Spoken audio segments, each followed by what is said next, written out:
పచ్చని పశ్చిమ గోదావరి జిల్లాలో నిన్న మొన్నటి వరకు అంతుచిక్కని వైరస్ తో కోళ్లు చనిపోయాయి. గోదావరి జిల్లాలో ఇటువంటి విపత్కర పరిస్థితులు తీవ్ర సంక్షోభానికి దారితీస్తున్నాయి.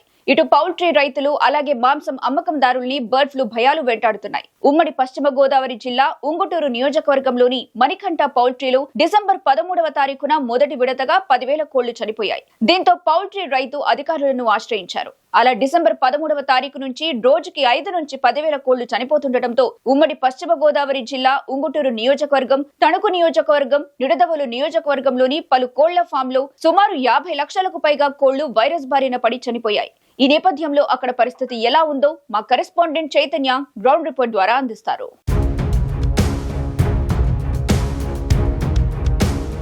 ప్రస్తుతం మనం కానూరు అగ్రహారంలోని ఈ గ్రామంలో ఏదైతే మెడికల్ క్యాంప్ ఏర్పాటు చేశారో మెడికల్ క్యాంప్ దగ్గర ఉన్నాం. ప్రస్తుతం ఇక్కడైతే సిబ్బంది, ఒక ఏఎన్ఎం, హెల్త్ అసిస్టెంట్ వీళ్ళందరూ కూడా గ్రామంలో ప్రజలందరికీ కూడా డోర్ టు డోర్ ఎవరైతే ఉన్నారో ఈ గ్రామంలోని ప్రజలందరికీ కూడా డోర్ టు డోర్ చెకప్ చేసి, అంటే ఈ వైరస్ వస్తుందని కాదు, అంటే అలాని రాదు అని కూడా చెప్పలేరు. ఈ వైరస్ అయితే గాలిలో వ్యాప్తి చెందుతుంది కాబట్టి ప్రతి గ్రామంలో, ఈ గ్రామంలో మొత్తం ఇటుపక్క చుట్టుపక్కల ఉన్న 17 గ్రామాల్లో కూడా ఇటువంటి ఫస్ట్ ఎయిడ్ క్లినిక్స్ ఏర్పాటు చేశారు. ఈ గ్రామంలో ఉన్న ప్రజలందరినీ, ఎవరైతే ప్రజలు ఉన్నారో అందరికీ కూడా బీపీ చెకప్, అలాగే వారికి సంబంధించిన కాల్షియం, అంటే ఈ వైరస్ దాటికి తట్టుకునేటట్టు, అంటే మనం పూర్వం చూసిన కరోనా వైరస్ మాదిరిగా ఇటు రెసిస్టెన్స్ పవర్ అయితే వీళ్ళైతే ఉండాలి. దానికి సంబంధించి వీళ్ళందరూ కూడా ఆరోగ్యంగా ఉన్నారా లేదా, ఈ వైరస్ బారిన పడ్డారా అనే విషయాలు కూడా వీళ్ళందరూ కూడా చెక్ చేసే పరిస్థితి ఉంది. ప్రస్తుతం గ్రామస్తులకైతే టెస్ట్ చేస్తున్నారు. ఏమంటే ఇక్కడ గ్రామంలో మీకు కోళ్ల ఫామ్కి అయితే వైరస్ వచ్చింది, ఎప్పుడు వచ్చింది, మీకు ఎప్పుడు వచ్చిందని చెప్పారు, అసలు మీకు టెస్ట్ చేయడానికి కారణం ఏంటి? మామూలుగా మొన్న వచ్చిందన్నారు, మాకేం రాలేదండి. ఊళ్ళో జనం అందరూ ప్రశాంతంగా ఉన్నారండి. ఊళ్ళో అంటే ఈ వైరస్ జనాలకు వస్తుందని ఏమన్నా చెప్పారా, లేకపోతే రాదని చెప్తున్నారా, ఏంటంటే అనుమానం పడి పరిచేస్తున్నారు జనం. ఇలా ఎవరికీ రాలేదండి. అది అందరినీ పరిచేసారండి. బీపీ పరిచేయారు, షుగర్ పరిచేయారు, మందులు ఇచ్చారండి, ఎవరికి ఏమి రాలేదండి. అయితే మొత్తం మీద చూసుకుంటే ఇక్కడ ఈ గ్రామస్తులందరూ కూడా ఇక్కడ స్వీయ రక్షణ పాటించమంటున్నారు. అలాగే వీళ్ళందరూ కూడా చెకప్ చేసే పరిస్థితి ఉంది. ఇక్కడ మీకు ఏదైతే ఉందో ఇక్కడ ఈ కోళ్ల ఫామ్లో వైరస్ ఎప్పుడు వచ్చిందని తెలిసిందండి? మొన్న వారం అవుతుందండి. ఇది ఇచ్చి ఆటగారు కట్ట పరిశోధన చేసి జనాలకు పరిశోధన చేస్తున్నారండి. జనానికి వచ్చి పెంచుతుంది బాగుందండి. అయితే గ్రామంలో చికెన్ షాపులు, గుడ్లు తింటాం అవన్నీ మానేమని చెప్పారా? మానేమని చెప్పారండి. వారం 10 రోజులు అవుతుందండి. మానే అవి ఏమి లేవండి. అసలు అన్నీ మూసేశారండి షాపులు. మొత్తం లేని కప్పెట్టేయండి. అందరూ జాగ్రత్తగా ఉంటున్నారండి. అయితే సార్ ఇక్కడ వీళ్ళందరికీ కూడా ఎటువంటి టెస్టులు చేస్తున్నారు, వీరందరినీ ఎటువంటి చెకప్ చేస్తున్నారు సార్? వీళ్ళందరికీ కూడా మన బర్డ్ ఫ్లూ సంబంధించిన సిమ్టమ్స్ ఉన్నాయో లేదో వాళ్ళందరినీ కూడా మేము టెస్టులు చేసి చూస్తున్నామండి. వాళ్ళని అడిగి ఎవరికైనా దగ్గున్నా, రొంపు ఉన్నా, లేదంటే ఆయాసం వస్తూ ఉన్నా, శ్వాస పీల్చుకోవటం లేదన్నా ఇబ్బందికరం ఉన్నదా, లేకపోతే జ్వరం వస్తుందా, ఒళ్ళు నొప్పులు వస్తున్నాయా, కళ్ళు ఏమైనా ఎరుపులుగా ఉంటున్నాయా, ఇలాంటి సిమ్టమ్స్ ఉంటే కనుక కనుక్కొని వాళ్ళకి ఏదైనా అవసరమైన ట్రీట్మెంట్లు అవి చేస్తున్నామండి. ఇదంతా కూడా మన జిల్లా కలెక్టర్ గారి ఆదేశాల మేరకు, అలాగే మా జిల్లా వైద్య ఆరోగ్య శాఖ అధికారి డిఎంహెచ్ఓ గారి ఆదేశాల మేరకు, మా వైద్యాధికారి యొక్క ఆదేశాల మేరకు వారు చెప్పిన ఇన్స్ట్రక్షన్ బట్టి ఇంటింటికి సర్వే చేసి వాళ్ళకి ఎవరికన్నా కనుక సిమ్టమ్స్ ఉంటే వాళ్ళందరికీ కూడా మెడిసిన్స్ అవి అందిస్తున్నామండి. ప్రస్తుతం అయితే ఊళ్ళో ఏ విధమైన సిమ్టమ్స్ లేవండి. ప్రజలందరూ అయితే ఈ బర్డ్ ఫ్లూకి సంబంధించి ఇది ఒక రకమైన ఇన్ఫ్లుయెన్జా ఏవియన్స్ వైరస్ అని కూడా నిర్ధారణ అయింది. అంటే ఒక రకమైన జలుబుకు సంబంధించింది. అంటే దీనికి ఒకవేళ కోళ్ళకైతే జలుబుకు సంబంధించి వస్తుందని చెప్తున్నారు, ఊపిరితిత్తులకి వాటికి ఎఫెక్ట్ ఉంటుంది. అయితే జనాల్లో ఎటువంటి లక్షణాలు కనపడతాయి అంటారు?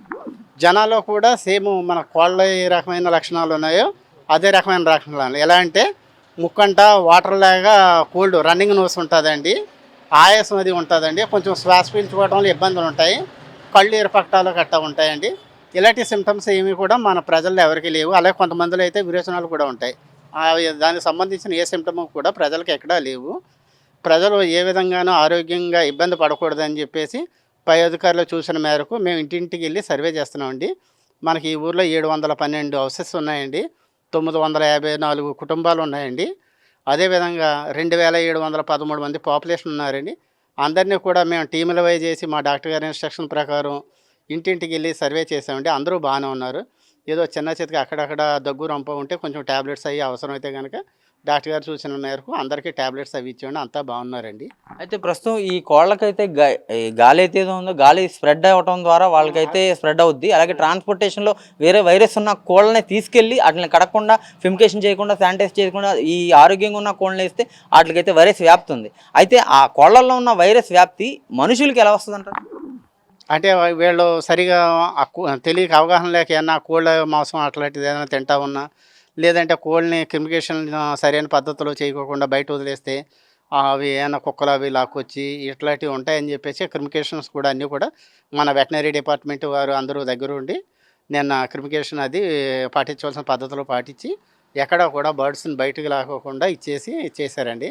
ప్రజలకు ఏ విధమైన ఇబ్బంది లేకుండా చూస్తున్నారండి.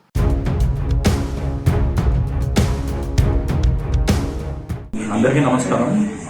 ఈరోజు మనకి సిఇఓ గారి దగ్గర నుండి వచ్చిన ఇన్స్ట్రక్షన్స్, కలెక్టర్ గారి దగ్గర వచ్చిన ఇన్స్ట్రక్షన్స్ ఏంటంటే, మన వెల్పూర్ పంచాయతీలో ఒక ఫామ్లో ఇన్ఫెక్షన్ ఉంది. సో పౌల్ట్రీ ప్రొడక్ట్స్ ఇవేనా సరే మన మండలంలో అమ్మడం నిషేధం అని క్లియర్ కట్గా చెప్పమన్నారు. సో దానికి సంబంధించి మన మండలంలో మనం ఈ పౌల్ట్రీస్ ఏవైతే ఉన్నాయో అక్కడ బ్లీచింగ్ పౌడర్ ఇవన్నీ వేస్తున్నాము. At the same time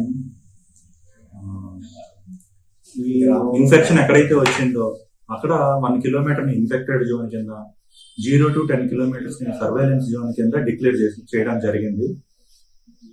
so ఇప్పుడు మనం మన పంచాయతీ తరఫున ఎక్కడెక్కడైతే ఈ మీట్ సెల్లింగ్ షాప్స్ ఉన్నాయో, చికెన్ అవన్నీ ఎక్కడైతే అమ్ముతారో వాళ్ళకి నోటీసులు పంపడం జరిగింది. ఈ పౌల్ట్రీకి సంబంధించిన పౌల్ట్రీ కానీ పౌల్ట్రీ ప్రొడక్ట్స్ కానీ ఇవి ఏవి అమ్మకూడదు, 21 డేస్ అమ్మకూడదు అని చెప్పి మనకి హయ్యర్ అథారిటీస్ నుండి తెలుసుకోవడం జరిగింది. సో అది మేము పబ్లిక్ కి ఇన్ఫార్మ్ చేసేలాగా మైక్స్ లో అనౌన్స్మెంట్స్ కూడా ఇచ్చేస్తున్నాం. సో మన వెలుపూరులో ఉన్న ఫామ్ లో బర్డ్ ఫ్లూ అనేది వచ్చిందని చెప్పి మనకి హయ్యర్ అథారిటీస్ నుండి ఇన్ఫర్మేషన్ వచ్చింది.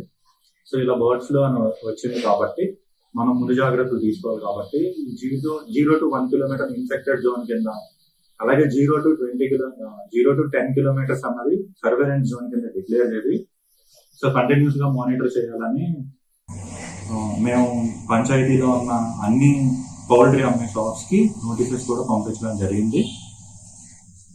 సో మన మండల్లో ఎక్కడ పౌల్ట్రీ కానీ పౌల్ట్రీకి సంబంధించిన ప్రోడక్ట్స్ కానీ అమ్మకూడదని.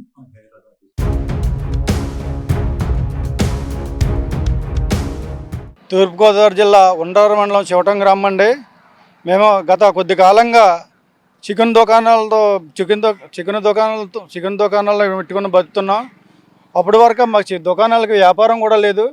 దాంట్లోనూ కూడా మాకు తీవ్ర నష్టం వచ్చింది. పైగా ఇప్పుడు ఈ విషయం ఏంటో తెలియదు. ఇప్పుడు బర్రెల ఫ్యూ అంటున్నారు, అది అంటున్నారు. మాకు మొత్తం చాలా ఇబ్బందులు పాలైపోయాం. మేమే కాదు, మేము చిన్న తరహాగా చికెన్ దుకాణం పెట్టి బతికేవాళ్ళం. మేమే కాకుండా పెద్ద దుకాణాలు పెట్టుకుని పెద్ద పౌల్ట్రీ వ్యాపారస్తులు యజమానులు కూడా చాలా దెబ్బతింటున్నారు. ఇది చాలా మాకు ఇబ్బంది. చిన్న తరహాగా మేమే ఇబ్బంది ఉంటే పెద్ద తరహాలో ఉన్న పౌల్ట్రీ ఫార్మ్స్ రైతులు ఎంత ఇబ్బందులు పడతారో ఇది మాకు చాలా ఇబ్బందికరమైన పరిస్థితి ఉంది. చాలా మైనస్లోకి వెళ్ళిపోతున్నాం. మేము ఆస్తులు అమ్ముకుని బంగారాలు తాగటెట్టుకుని వ్యాపారాలు చికెన్ కమిషన్ వ్యాపారమే తెచ్చుకుని కేజీ అర కేజీ అమ్ముకునే వాళ్ళు మేమండి. మాకే ఎంత ఇబ్బంది ఉంటే పౌల్ట్రీ రైతులకి ఎంత ఇబ్బంది ఉంటుంది. మాకు చాలా ఇబ్బందులు పాలవుతుంది. అంతేకాకుండా ఇప్పుడు ఈ చికెన్ బర్రెల ఫ్యూ అంటున్నారు. నిన్న కలెక్టర్ గారు మెసేజ్ పెట్టారు, కోడిగుడ్లు తినొద్దు, చికెన్ అమ్మొద్దని. మేము చికెన్ అమ్ముకుంటే మా కుటుంబాలు ఎలాగా మేము ఫైనాన్షియల్ కట్టుకుని 1000-10,000 తీసుకుని చీట్లు కట్టుకుని వ్యాపారం చేసుకునే వాళ్ళు. మా పరిస్థితి ఎలాగ ఉంది. మా పరిస్థితి ఎలాగ ఉందంటే పెద్ద తరహాలో ఉన్న పౌల్ట్రీ రైతుల పరిస్థితి ఎలా ఉందనేది మాకు చాలా మనోభావన గురి చేస్తుంది. కాబట్టి మా యందు దయ ఉంచి ఈ నారా చంద్రబాబు నాయుడు గారు, ఇప్పుడున్న గవర్నమెంట్ కూటమి గవర్నమెంట్ ఉంది, పవన్ కళ్యాణ్ గారు, వెంకయ్య నాయుడు గారు తదితరులు అందరూ కూడా మమ్మల్ని ఆదుకుని మా రైతులకి న్యాయం చేయాలని మేము కోరుకుంటున్నామండి. అయితే మొత్తం మీద చూసుకుంటే ఇటు గ్రామం వ్యాప్తంగా కూడా ఇటు పక్క ఎంత అయితే పాపులేషన్ ఉన్నారో ఆ పాపులేషన్ అంతటి కూడా డోర్ టు డోర్ వెళ్ళి వారికి ఎటువంటి వైరస్ రాకుండా ముందు జాగ్రత్తల్లో చర్య భాగంగా ఈ కలెక్టర్ ఆదేశాల మేరకు చేస్తోందని చెప్తే పరిస్థితి కనపడుతుంది. కెమెరా పర్సన్ రమణతో చైతన్య, మెగా 9 టీవీ, కానూరు నుండి.